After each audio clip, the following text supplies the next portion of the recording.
activity going on than anywhere in the country.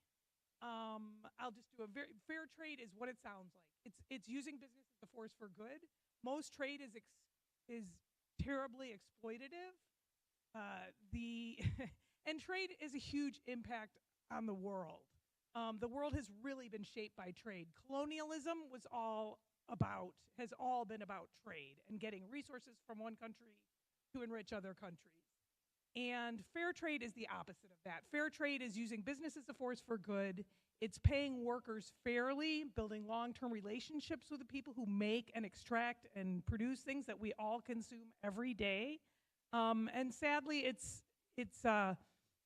most trade I'd say 99% of trade is extremely exploitative and it's about just enriching a handful of people, where fair trade is just the opposite. It is taking care of the planet, taking care of the people who work way too hard most of the time to make goods that we, especially here in the United States, the largest consumer society in the history of the world that we are. Not here to guilt you, but just to get you think about what it is that you eat, what you wear, your phones, your computers, everything that we use in our day in and day out lives are made by real people. So we as an organization, Chicago Fair Trade, have been around for almost 20 years, trying to get people to think about this and encouraging people to support fair trade, which is an alternative, fair, equitable business model. So I became executive director of Chicago Fair Trade in 2014, and in 2017, I got this email. The thing is, so our name is Chicago Fair Trade. So when we started, it's not like we were thinking about search engine optimization, SEO. We didn't, 2006, that was barely a thing that we knew. We certainly didn't know about it. But we're just called Chicago Fair Trade, which is great for that. Anyone who's kind of searching up fair trade in Chicago will pop up. So this lovely young woman here looked up Chicago Fair Trade, and I got this email that seemed a little bit like, have you guys ever gotten the email like, I'm a Nigerian prince, and if you just send me your bank account. It wasn't quite like that, but it was weird. It was like, hi, I was child laborer, I'm in Chicago, can we meet? And I said, yeah, but I was a little skeptical. But anyhow, I met Nasreen the next day, and she told me her story, and I was blown away by this young woman. And she has told her story thousands of times. She shared her story. I was so blown away.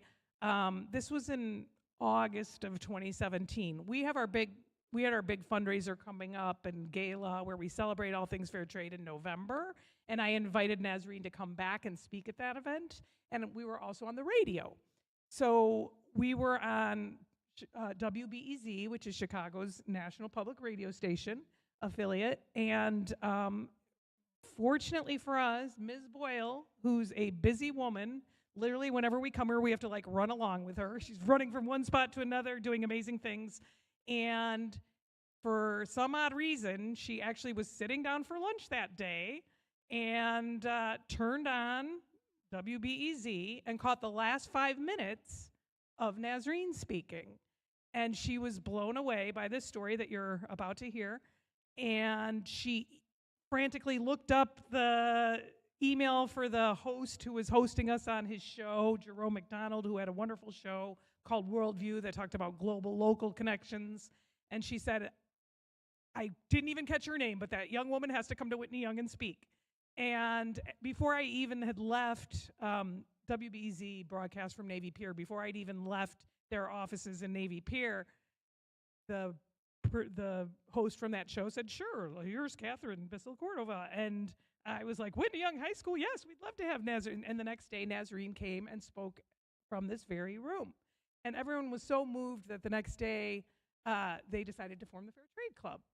So we are now, Nasreen's story, as you will hear, is quite traumatic, and so be forewarned. And so in order to capture her story, to tell it succinctly and without re-traumatizing Nasreen time and time again, we're going to share the video of Nasreen sharing her story. It's about 10 minutes long, And then after that, we'll have a little bit of dialogue. And then we have another special guest joining us in a little bit. So take it away. Oh, you're very polite. Thank you.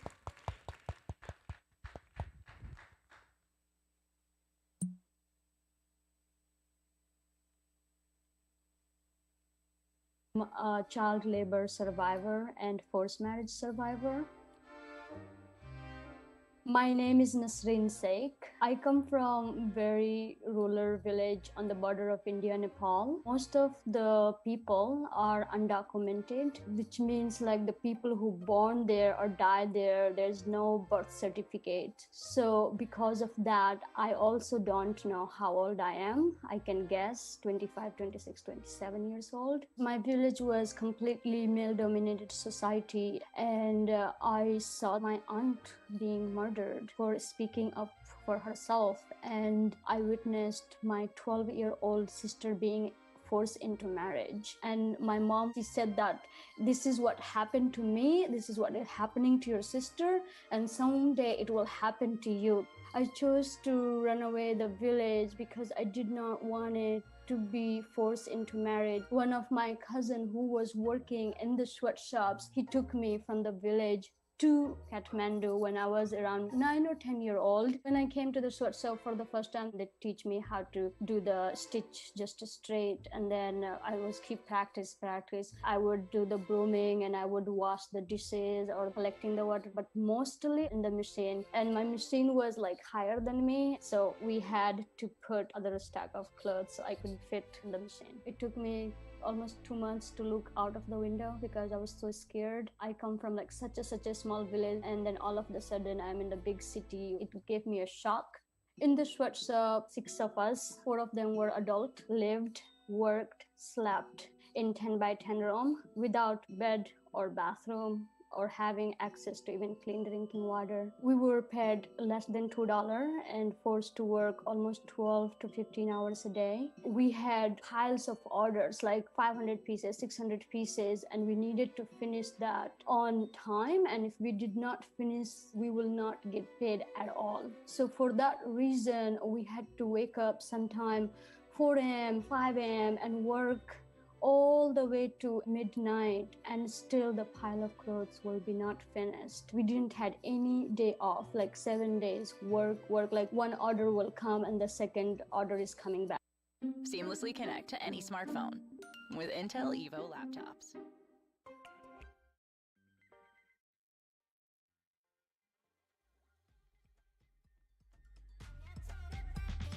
That's the world we live in.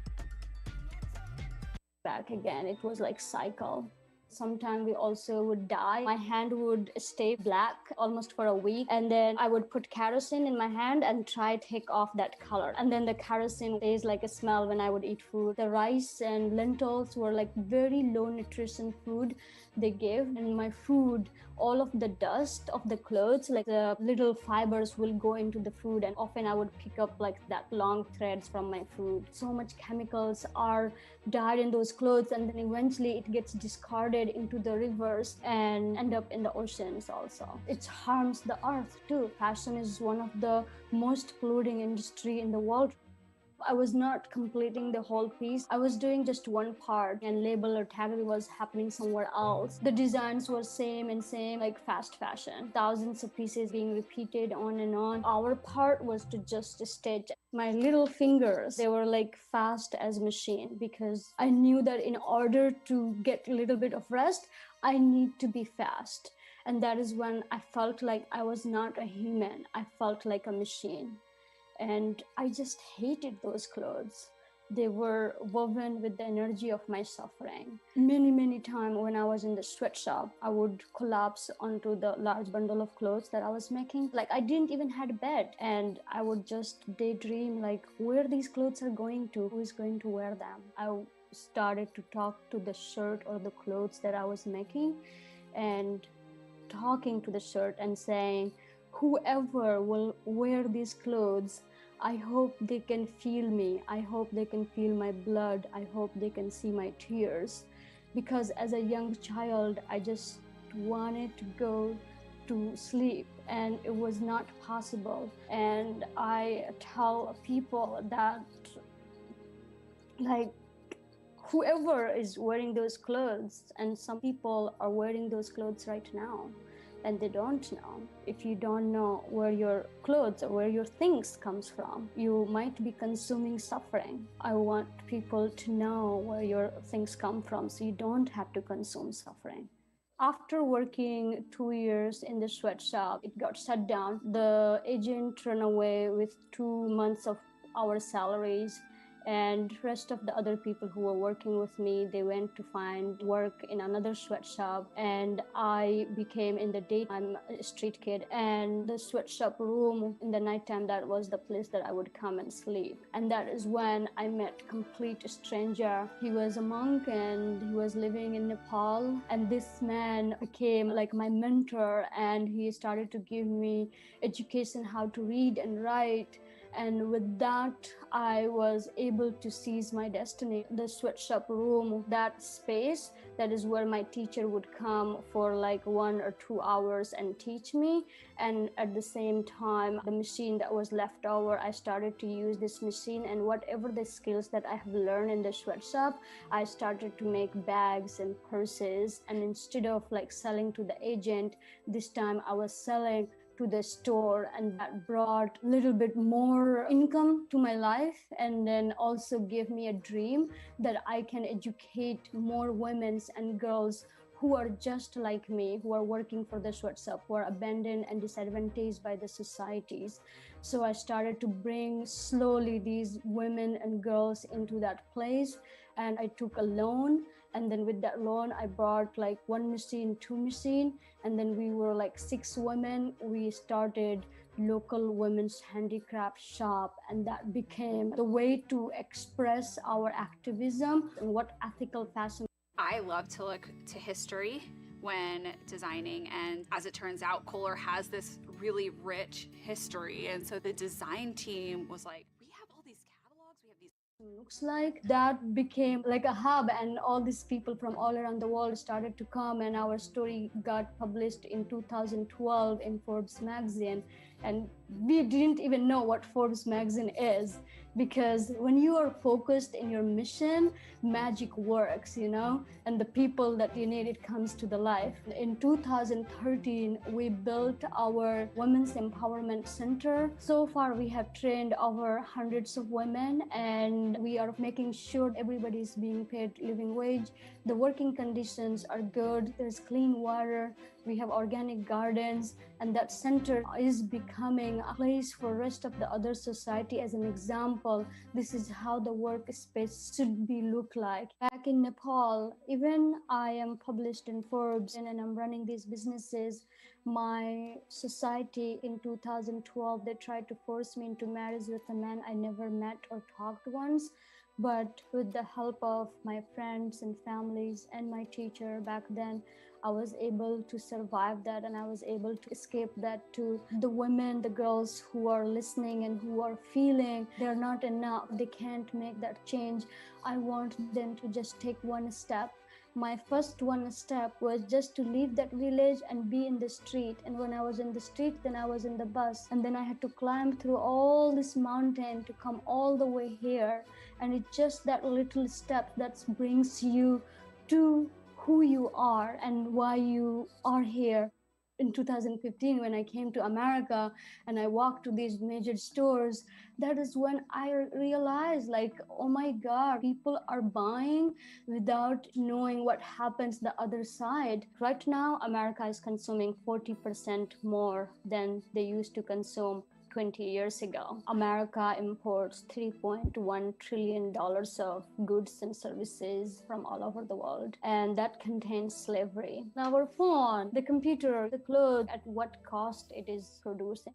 First of all, I would say to these companies that stop importing human slavery. It's like a chain. So on the certain chain, some people knows, but they keep the information hidden. Most of these unregulated manufacturers use all these undocumented individuals who work from like secret and illegal sweatshop that are hidden in these all unmarked buildings throughout inner cities and slums and villages. Because the companies are not mapping their supply chain, that is where the disconnection is, because CEOs are most focused on quantities and fast. That's it. Not necessarily the quality also, because that is why the shirt that you will buy in the fast fashion you wear for like few months and then it falls apart. And rest of the human part and nature part, climate part, it's just not even in our awareness. You can make a difference. The world is really counting on you, and as long as you step into that power, there will be change. And if fast fashion is destroying and taking over the humanity, you are the catalyst for that change. Alone, I can do something, but together we can do massive things.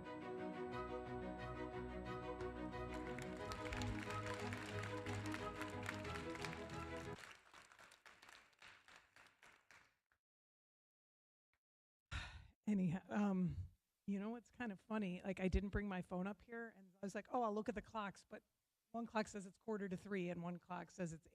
Can someone tell me what time it is? Thank you. Okay, so we just have a little bit of time left, I've heard Nasreen's story many times. Can I ask, and I love the video, it's so good. Do you mind sharing a little more? Because I love the part when you talk about, because obviously you have a long story and you very just briefly touch on, but would you mind sharing a little more about how it is that you met your teacher?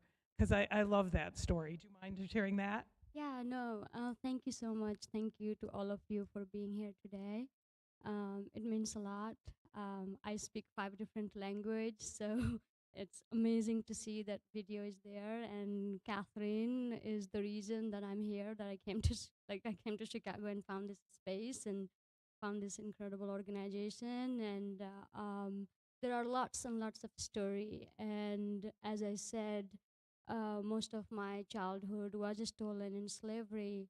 I am trying to remember who am I still today date, and trying to be a better human. And my teacher, Leslie John, he passed away actually in pre-COVID, and I was with him till his last breath, and his support and his love for believing that he can't change the entire world, but he can support one young girl who's very vulnerable. And his continual support, like he would come every single day in my wherever I would be, and he would be teaching me for every day for a few hours, and he would teach me knowledge, a knowledge that I needed to become a person, to be more educated and to be more aware. And as all of you as a student can really resonate with an understanding like how important it is to honor our teachers, and to really get those wisdoms and knowledge, and not just take this and pass it through our head, but really utilizing those knowledge into our life. I'm right now feeling a lot of pain for the world. We all, I feel like, are feeling where we are heading, and I think for all of us is very, very important to really connect and support. So my teacher was linguistic. He spoke like 13 to 14 different language. He was a Jewish. He lived most of his life in Nepal, and he was incredible human being. And can you share the story of the first time you met? I like this story. Yeah, first time when I met him, I was a street kid, and I was very, very scared, and I was really like shocked to see that how on the street students were having backpacks and shoes and clothes and books and friends and walking to the school, and my reality was completely different. I was a street kid, and I know none of you have that experience maybe here. It's a very vulnerable experience to have no one, and you are only 11 and 12, and especially being a girl. So all I had in that time is a prayer. I would pray because nothing else. So one day, as I was sitting in the street next to the wall corner, I see a dog coming towards me and sniffing on me. And I was very scared of the dog by that time, because in Asia, dogs are wild and they can bite you, and especially they bite to the street kids a lot. So I was trying to be protective, and he's like, "Don't be scared. He's not like a normal dog. He's like my son. Come here, come here." Fed him. So when he said, "Come here," fed him. It was my first time ever in my life somebody was telling me with love, "Come here," and I felt sense of safety. So I literally grabbed his wrist and asked him, "Uncle, can you please teach me?" And he said, and his dog was running, and he was like, What just happened? Like, you're asking me, okay, I will come next day, be there." And he didn't come he didn't come next day. The other day also, he didn't come. And I think after 3 days later, he did come, and he said that, are you ready to go with me?" I mean, that's an amazing story. I think I've heard you share that, the fact that you just said, "Teach me," rather than saying, "Do you have money?" or, just really struck him. And it also strikes me as how one person changed your life so entirely, and how many lives you've then changed, and just showing how each of us really can make such a huge difference. I love seeing in the video, because I'd heard you talk about it, but to see the empowerment center that you have built, which is so beautiful. I want to go so bad. And I love how you share that you made it the polar opposite of the sweatshop. No, so tell us a little bit more about the empowerment center, and if maybe you could share the story of one person who, and what her life was like before, and how much that your center has changed her life. Yeah, that's a very positive thing. And one thing that I felt like a lot of us struggle when we see the challenges. We're like, okay, I'm not going to touch that challenging because I'm going to get in trouble, you know? For me, from the very beginning, I accepted, and I find way through it. In the beginning, it was extremely challenged. I could not even have like a plan or a vision or ideas. All I had is the moment, and that's the power only I had, is how do I make this moment better. And the more I was paying attention, being in now, I realized that whatever happened to my village was not God-given thing. It was human made, and that drive me more deeper. And I was like, well, I don't have money, I don't have anything, so what can I do? And I don't even have a document. I was undocumented, so I could not even go to these banks or apply for a loan. So in Asia, because countries, there's lots of undocumented people, they have like loan people to people. So I went there, and I still remember this person. I asked him, "Hey, like, please, can you give me some loan, because I want to have a machine and I want to make some things." And he looked at me and he's like laughing. He's like, "You are only like 13, 14 year old. Like, what are you like? I'm going to give you money so you can just run away." And I was like, "No, just please give me some money so I can make something. And if I don't make something, you can take it everything back." So it was so much a struggle. It was actually 6 or 7 times I went back and forth with him. And finally, he gave the loan. And I bought this machine, and I started to make the things that I had learned in the sweatshop. You know, even in that darkness, I learned some skills, you know. So we need to value ourselves, that how even that was so painful, that skill saved my life. So with that, I started. This time it was the opposite. Before I was like crying and making those clothes, but this time I was like, oh my God, I want people to buy these clothes. I want to make it beautiful. I want to make it creative. And as I did that, people saw the difference, which is creativity, which is art, which is who we are as a human being. So once we expressed that, more and more people started to like our crafts, and then I had more demands, and then I was seeing all around me there was a lot of vulnerabilities. And so one day I met a woman, Rita, and she was speaking similar languages of my village and being on the street women. There's a lot of street women in Nepal. In fact, when I was coming yesterday, I saw in Chicago to the Michigan that there's a lot of women in the street begging too, you know. So there's people like that. I saw also children selling chocolate on the street yesterday. So there's lots more in Nepal. So I offer these women that can she come, and I don't have money to give her, but she can come and learn with me and make something. So she joined, and she said, "Thank you for bringing my dignity back." And I did not want it to be a street beggar. I wanted to make something. And she became such an incredible artist. And me and her, and slowly more and more women started to join, and we started to vision like, okay, we are not going to sell these crafts to other store. We are going to make our own store.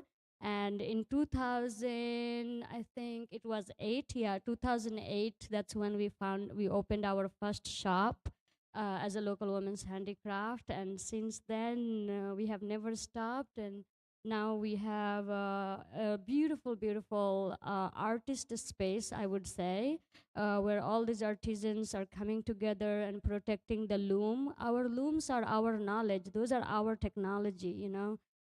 Those are our gifts. So we are trying to work with natural fibers and recycles, and really protecting the artisans and giving them a living wage, because many of us, you know, in America, I think we are conditioned to be like buy fast, buy more, you know, like we are conditioned by this marketing. And you all have so much power to support the artists who are being paid a living wage, because what happens when they have the living wage, they can send their children to the school, you know, they can protect their environment, they can protect their water.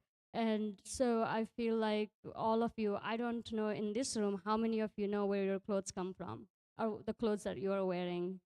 So see, like we still like every time I come to this school, I ask that, and we have 2 or 3, and I hope that maybe next time I come, everybody raise a hand. Yes.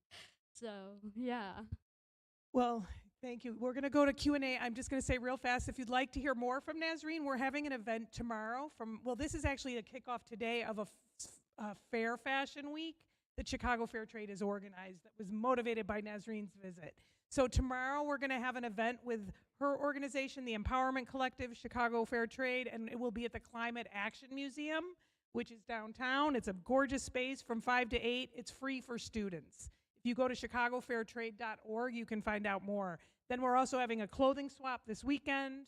We're having teach-in for the Fabric Act, which I encourage you all to support the Fabric Act, which will improve the condition of garment workers here in the U.S., as well as a Meet the Makers night at the Chicago Fair Trade pop-up shop. So go on to chicagofairtrade.org, look in our events section. We've got things going all week, but especially tomorrow night's going to be a really special night at the Climate Action Museum from 5 to 8. And Risha will be there too, representing Whitney Young High School. Yay!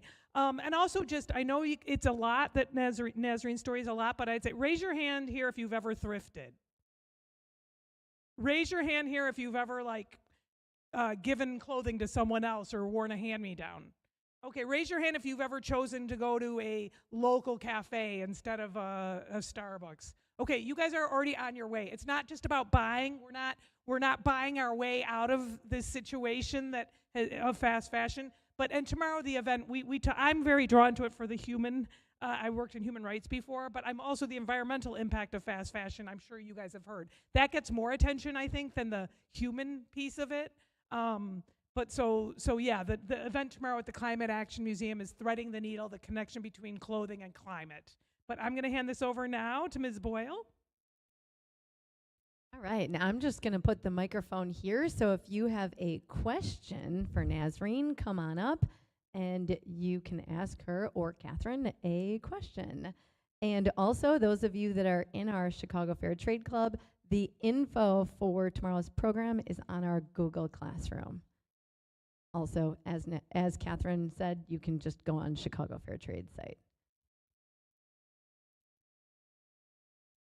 Hello, thank you so much for coming and talk to us today, and I'm sure that this isn't easy, but we all just really appreciate you sharing your story with us, and I think it's so important.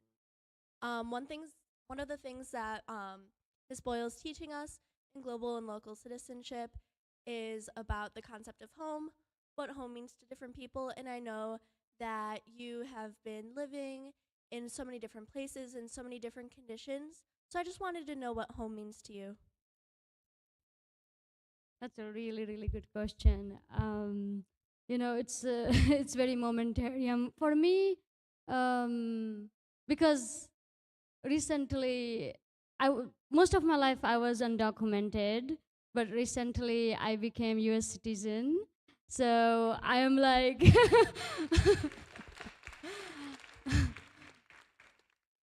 for the first time, I feel a sense of safety and security, and I'm realizing when I had to go through the test, and I was learning about American Constitution, and how the first one is we the people, right? Yeah, so like I feel like for me, wherever the community is, wherever the people is, wherever the love exists is my home. And even though I have these passports or not being documented or not knowing my village and all the history, right now for me in this moment is like my amazing friend Anne and our directors and Catherine and Michelle and all of you brings me sense of home and safety. Is my home safe? No, because still my five generation has to go through extreme poverty, and they're all victim of modern slavery. Still today date, my family members and my communities are really suffering, and we don't see the effect of climate change here so much, but in the ground in Nepal and in India, we're having floods, and people home just floods away, and they have nothing left, and we're very, very fragile. So my home is not safe, and I'm trying to build a community of people to make it safe and make it good. And one thing I would love to share with all of you that 22 years ago, I left my home, my village, and as I was leaving, I had a voice in my head that I will come back when I have the support. And in 10 days, after 22 years later, I'm going back to my village. So, yeah. And I need all of your prayers and support to go back, because I have a desire to save a lot of young girls who are being forced into marriage. I want to protect the children who are victim of this sweatshop, and that alone I cannot do. As we talk in the video, together we can do massive things, and this is a massive things. And I believe that Whitney Young School has built that kind of history, that this school stands out. And for some reason, I'm keep coming here. And I hope that, all the fair trade clubs and all these amazing things that is happening at the CFT, you all just keep getting engaged. So one day when I'm in this village and calling Catherine, hey, I'm in danger, she can have the army ready. So thank you.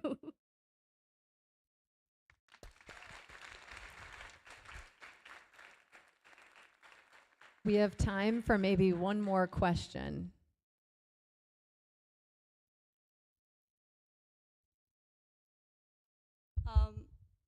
Hi, I'm Nat. I am taking a fashion class here at Whitney Young. And one of the things that our teacher tries to emphasize to us is how harmful the fast fashion industry is. So my question is, what advice would you have for someone who's trying to make a change in that sort of industry? Since, yeah. Well, I think you're already doing well that you're thinking about it and talking about it. One thing too is to be vocal about it, let other people know. I mean, Gen Z, you guys are amazing. Like I think 90% are concerned with these issues. But you do still see halls and all that stuff. So I just think it's very important to have a counter narrative and talk about, share information about how bad it is, but also alternatives. I think people can be kind of overwhelmed with the bad. This was a new statistic I just heard on National Public Radio just a couple days ago. They had a big piece on Shein. I feel like I always say it wrong, but you guys know what I'm talking about. Shein, they come out with 10,000 new items a day. And then Fashion Nova and all these. I mean, we always tell people try to just break up with fast fashion, and talk about the importance of thrifting, and it's really catching on. In fact, I just read a study that said by 2029, ThredUp did a study. ThredUp's a very big platform for buying used clothing. That buying secondhand clothing in 2029 should surpass buying fast fashion. But so I say just keep spreading the word. You personally, make commitments if you can to buy less and to think about what you're buying, to thrift, all these things, and to if everyone tells 2 or 3 more people, then that really is making a difference. I would just like to add a few things. Like, always whenever we make something, we think of like horizon, like on top, and we forget the ground. So think about, when you're thinking about designing or like fashion is a beautiful way of creativity and sharing our art and piece and I feel like it is very important to understand where is the raw material comes from, how you're mapping the supply chain from the bottom up, not the top to the bottom. Most of the companies are doing top to the bottom, where they're looking at the consumer, they're looking at the consumer behaviors, and then they're like, seen as a perfect example, That's who we have become as a society, where we want 10,000 different designs every day. So this company is fulfilling that, So how do we educate ourselves, but then also as a designer, as a leader, not just always thinking about the consumer, but also the artist, the person who is growing the cotton, the person who is, harvesting or weaving and spinning. How do you share their stories, What other stories that they hold that we have never heard of, How do we bring that? Because honestly, I'm here on this and I'm questioning everything. Where is this table made? Where is everything made? And America, today date, according to the UN and International Labour Organization, $169.9 billion of products and services that is being imported alone US that contains slavery. And, America, I feel like then we send charity back. It's so messed up. So youth leaders, we have a full circle now through technology and through information, and amazing leaders like Catherine, an amazing organization like CFT and Empowerment Collective that has done a lot of work, 20 years of work that you can benefit from, So it's not, we are not going to learn all in one day. It's a process and it's a step. So follows amazing influencers, who are talking about sustainable fashions, follow us, and, we go from there. Well, I want to take this opportunity to introduce a special guest, Vanessa Arroyo, who is a Whitney Young High School graduate. Woo! Come on up. And did you graduate? Did you say 2007? She's a Dolphin. Woo! And she is a slow fashion queen here in Chicago. You might have seen her in the news recently. She's been all over the news. And she's a newest member of Chicago Fair Trade, and we're so proud. And we started talking, and she was like, wait a minute, you do stuff at Whitney Young? I went to Whitney Young. So can you share a little bit your story about how you got, what you're doing and your brand and all of that? Yes, definitely. And thank you. Thank you also for sharing your story. It's just very touching. Well, hi everyone, my name's Vanessa, and I am a Whitney Young Dolphin. I attended the fashion program here, and I continue to pursue that career afterwards. It feels like it was just yesterday that we had the fashion show here. I moved to New York And after that, I moved to Mexico. I am Mexican American. And during my time there, I just had a lot of life-changing moments. And I knew that I wanted to continue to work in fashion, but I wanted to make a change. All of the things that were not in alignment with what I saw in my work environments, I really wanted to change that. And I knew that the way that I could was from the inside, because that was where my strong points were. So when I moved back to Chicago, I decided to launch a sustainable footwear line, and here we are. Ceres Footwear. You can find Ceres Footwear, and you can find Empowerment Collective local women's handicraft products at the Chicago Fair Trade pop-up shop. I think the bell rung. Ms. The bell Boyle. rang. Let's give our super amazing guests another Whitney Young thank you. And it is now third period, so go to your third period class. Okay.